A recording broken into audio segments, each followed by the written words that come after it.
Good morning everyone. मैं शकुंतला सिंधु आपका हार्दिक अभिनंदन करती हूँ आपके अपने यूट्यूब चैनल एडुमिनिया के अंतर्गत। आज हम 31 भाग 2 के 31 भाग 1 के अंतर्गत कक्षा 9 से एक कविता लेकर आए हैं। कबीर दास जी द्वारा रचित नंबर 1 कविता है। उसका पहले वाला पार्ट हमने पहले वाली वीडियो में स्टार्ट किया था। उसी नेक्स्ट वाली वीडियो में एक दूसरा पार्ट यानी पार्ट नंबर 2 का लेके आए हैं, जिसमें कबीर दास जी ने जब मनुष्य के जीवन में ज्ञान का प्रवेश होता है, परमात्मा को इधर उधर ढूंढता है वह, तो उसके बारे में वर्णन किया है। तो चलिए हम अपनी वीडियो स्टार्ट करते हैं। वीडियो में यहाँ पर बताया गया है, शुरू में देख लेते हैं। कबीर दास द्वारा रचित शब्द पद हैं। कबीर दास जी ने निर्गुण भक्ति धारा के उपासक थे और यहाँ पर सदुकड़ी भाषा का उन्होंने प्रयोग किया है। तो देखिए यहाँ पर कबीर दास जी क्या कहते हैं। मोको कहाँ ढूंढे बंदे, मोको कहाँ ढूंढे बंदे, मैं तो तेरे पास में, ना मैं देवल ना मैं मस्जिद ना काबे कैलाश में, ना तो कोनो क्रिया कर्म में ना ही जोग विराग में, खोजी हुई तो तुरंत ही मिलियो पर भल की तलाश में। कहे कबीर सुनो भाई साधो, सब सांसों की श्वास में। प्रसंग लिखेंगे कि प्रस्तुत काव्यांश या प्रस्तुत पंक्तियां हमारी हिंदी के पाठ्य पुस्तक 31 भाग 1 के अंतर्गत कबीर दास द्वारा रचित शब्द से अवतरित है। प्रस्तुत पंक्तियों में कबीर दास जी ने, प्रस्तुत शब्द में कबीर दास जी ने, प्रस्तुत पदों में कबीर दास जी ने परमात्मा को ढूंढने के लिए जब हम व्यर्थ के क्रियाक्रम करते हैं, व्यर्थ के क्या है कार्य करते हैं, यानी हम अपना समय इधर उधर के कार्यों में एक तरह से गवा देते हैं, तो यहाँ पर कबीर दास जी कहता है कि मोको कहाँ ढूंढे बंदे। पर निर्गुण भक्ति धारा का उन्होंने मार्ग अपनाया है और कहा गया है कि हे मनुष्य, इस संसार में रहने वाले हे मनुष्य, तुम ईश्वर को कहाँ कहाँ ढूंढ रहे हो। यानी कहने का अभिप्राय है, ईश्वर कहते हैं कि मोको कहाँ ढूंढे बंदे, मोको मुझे, हे बंदे हे मनुष्य, इस संसार में रहने वाले मनुष्य, तुम मुझे कहाँ कहाँ ढूंढ रहे हो। मैं तो तेरे पास हूँ, मैं तो तेरे साथ हूँ, मैं तो तेरे सांसों में समाया हुआ हूँ। ना मैं देवल, देवल होता है मंदिर, ना तो मैं किसी मंदिर में हूँ, ना मैं मस्जिद, ना ही मुसलमानों के पवित्र स्थल मस्जिद में हूँ, ना काबे में हूँ, मक्के मदीने में हूँ, और ना ही जहाँ पर शिव शंकर जी विस्थापित है, शिव शंकर जी वास करते हैं, यानी कैलाश में भी नहीं हूँ। ना काशी में हूँ, ना काबे में हूँ, ना मंदिर में हूँ, ना मस्जिद में हूँ, मैं तो सब सांसों के श्वास में समाया हुआ हूँ। ना तो कोने क्रियाक्रम में, मुझे प्राप्त करने के लिए न जाने कितने सारे क्रियाक्रम करते हैं। धर्म के नाम पर मूर्ति पूजा है, नर बलि है, पशु बलि है, इतनी न जाने कितने सारे क्रियाक्रम करते रहते हैं, अंधविश्वास के पीछे चलते रहते हैं। मैं कभी भी किसी भी ऐसी क्रियाक्रम में नहीं हूँ, ना ही योग वैराग में। और तुम बाबा बन जाते हो, साधु बन जाते हो, संत बन जाते हो, ना ही मैं इस क्रियाक्रम में हूँ। यानी तुम जोग धारण कर लेते हो तो जन्म से आप सन्यासी बन जाते हो, मैं तब भी तुम्हें प्राप्त नहीं होता हूँ।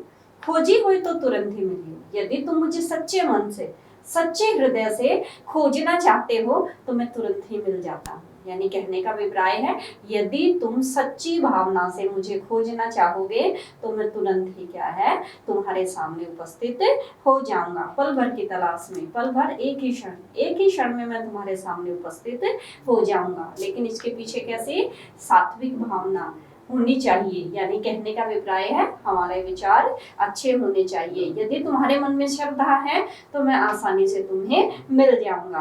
कहे कबीर सुनो भाई साधो। अब यहाँ पर कबीर दास जी संत जनों यानी समाज में रहने वाले व्यक्तियों को संबोधित करते हुए कहते हैं कि हे संत जनों सुनो, सब श्वासों के श्वास में, मैं तो सब श्वासों यानी सभी मनुष्य की श्वासों में समाया हुआ हूँ। यानी कहने का अभिप्राय है, मैं तो पृथ्वी के कण कण में व्याप्त हूँ। जब तुम सांस लेते हो तो उन्हीं सांसों में मेरा वास है।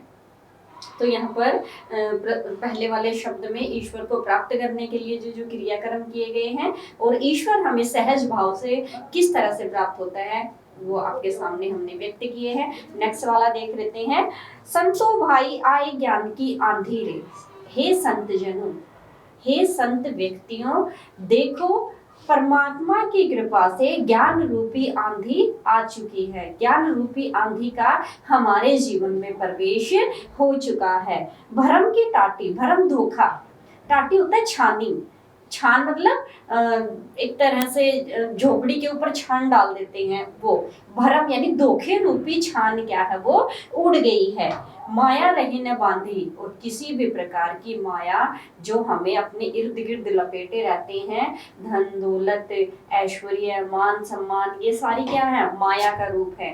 तो कहने का अभिप्राय है कि माया, किसी भी प्रकार की माया अब हमें बांध नहीं सकती। क्यों नहीं बांध सकती? क्योंकि हमारे जीवन में ज्ञान का प्रवेश हो चुका है।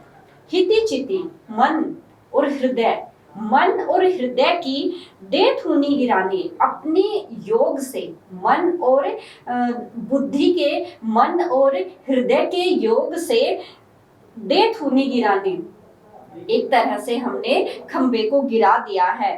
मोह भलिंडा टूटा, और मोह रूपी छप्पर का जो मजबूत खंबा है वो टूट चुका है। तृष्णा छानी परी घर ऊपरी, हमारे ज्ञान की आंधी आने से पहले हमारे घर के ऊपर इच्छा रूपी छान पड़ी हुई थी। कहने का अभिप्राय है कि मनुष्य का जीवन इच्छाओं से घिर गया था, लेकिन क्या हुआ, कुबुद्धि का भांडा फूटा। जैसे ही ज्ञान का प्रवेश हुआ हमारे जीवन में, तो हमारे मन में, हमारे मस्तिष्क में जितने भी बुरे विचार थे वो सारे क्या है, खत्म हो गए। सारे एक तरह से निष्क्रिया निकल गए। कहने का अभिप्राय है भांडा फूटा, उन सब का भेद खुल गया। क्यों?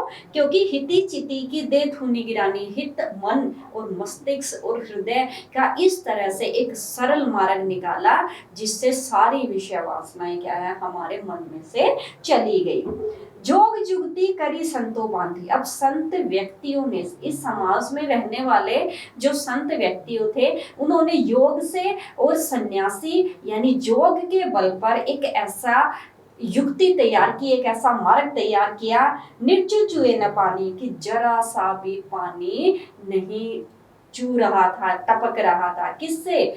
उसे छप्पर से। कहने का अभिप्राय है, यहाँ पर कबीरदास जी कहते हैं कि जब ज्ञान की आंधी आने के कारण, ज्ञान की आंधी चली जाती है, हमारे बुरे विषय वासनाएं क्या है वो समाप्त हो जाती है, भरम क्या है वो समाप्त हो जाता है, और जो मजबूत जो मोह रूपी बलिंडा है यानी आधार मजबूत स्तंभ है वो भी टूट जाता है। तो उसके बाद पानी का टपकना, आंधी आने के बाद बारिश होती है, और बारिश ईश्वर की जो भक्ति रूपी जो प्रेम है वो टपक रहा है बारिश के रूप में। तो यहाँ पर क्या कहा गया है कि संत जनों ने ऐसा योग से ऐसा मार्ग तैयार किया है कि जरा सा भी पानी क्या है वो उस झोपड़ी से नीचे नहीं टपक रहा है। कूट कपट काया का निष्क्रिया, भगवान की कृपा से, परमपिता परमेश्वर की कृपा से हमारे जो काया शरीर में कूड़ा कपट यानी छल कपट जो हमारे अंदर समाया हुआ था वो तुरंत ही निकल गया।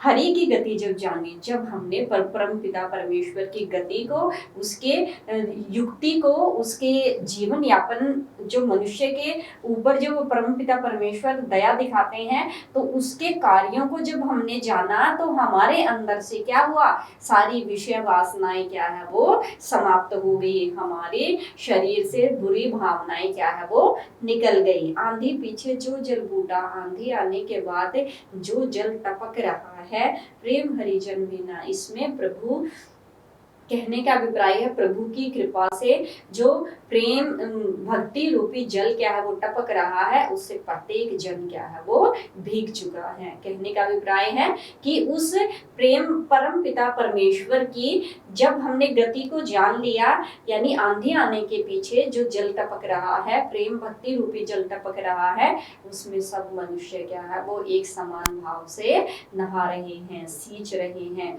यानी प्रभु की भक्ति को ग्रहण कर रहे हैं।